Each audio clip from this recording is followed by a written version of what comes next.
My name's Paul Lever, and I'm a historian and archivist.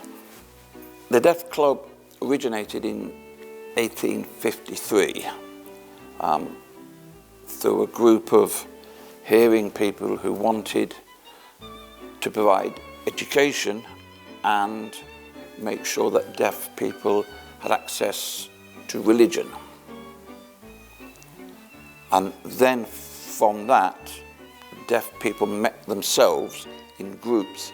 It was called Under the Light, because there were street lights, and it meant that you could meet and sign and talk.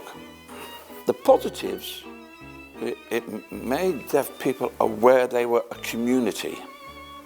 They weren't just by themselves, there. And it also meant the development of a language. I think it would give people more confidence in themselves. I think at that time, certainly in the early years, there wouldn't be a lot of coming together. The deaf people would go to the deaf club, and most hearing people probably wouldn't know it existed, but wouldn't know what to do or where to go. Do you think the current generation, including deaf and hearing people, is more deaf aware? Culturally, yes, because there's more sign language on television to start with. There's also subtitles, so more people are aware of the deaf community, and there's more courses for workplaces for deaf awareness. Are there any interesting facts or interesting extracts you would like to mention from the book that you've written about the Deaf Club? Big news at the time, but one of the teachers at the Deaf Club was ill, and he ended up stabbing one of the deaf women who worked at the institute. Big news at the time. Do you know why? He was ill. The feeling was he went to prison because he had psychological problems.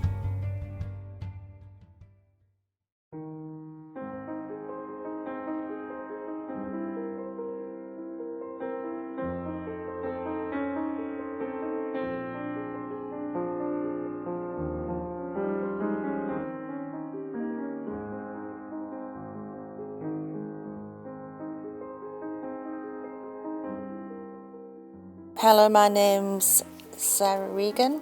I'm the manager of Hull Deaf Centre. I've been working here for just over 4 years.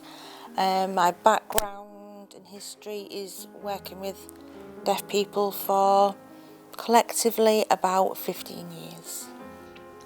We looked at the past of the deaf community, and we've seen that this was set up with just deaf people gathering in the streets.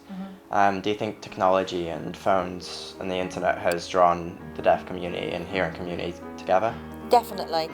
Mainstream schooling, I think, has had a massive impact on mixing people. Years and years and years ago, deaf people were always educated separately.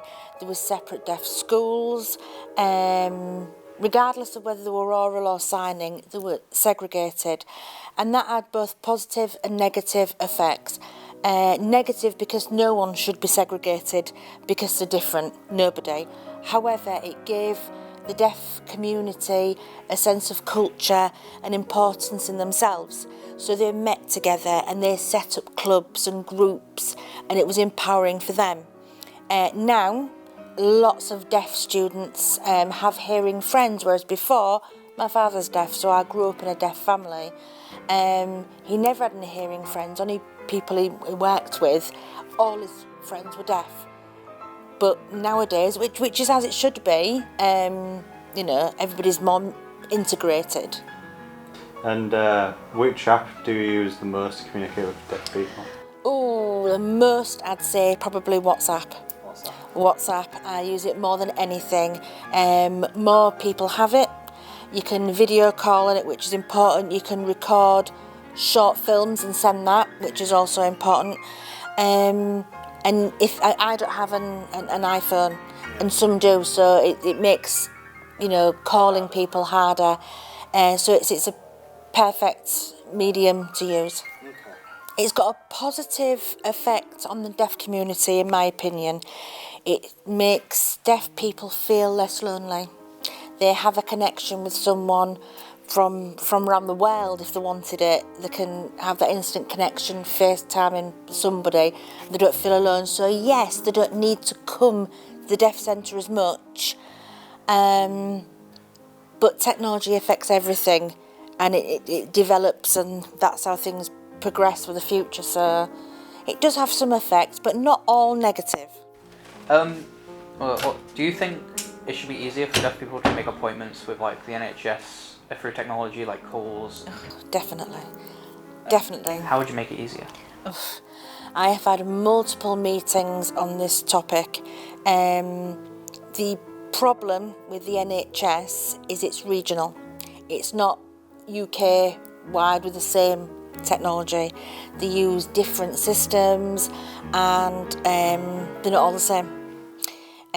Also, there's the Data Protection Act, which is very important. So using emails, they're not too keen on. They're not happy with using emails.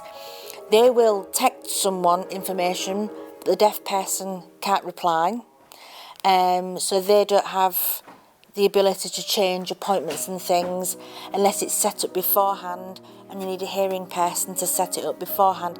It's a great big topic with lots of red tape, as we'd say, to get through. It should be easier. In a perfect world, it would be easier, but from our knowledge, 9 times out of 10 they need a hearing person to at least start the process for interpreting. We've seen an article recently online about how deaf clubs are declining in the area, and we're wondering if you've seen any of that happening. Yeah, yes, definitely. Deaf clubs are they're declining everywhere. Deaf clubs. It's not just this area.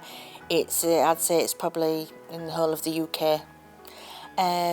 Lots of reasons for that, in my opinion. I don't know all the research, but I'd say probably it's linked to funding from governments and councils.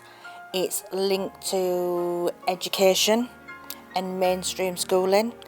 But there's a decline in clubs everywhere, not only deaf clubs, so there's probably a link with that also.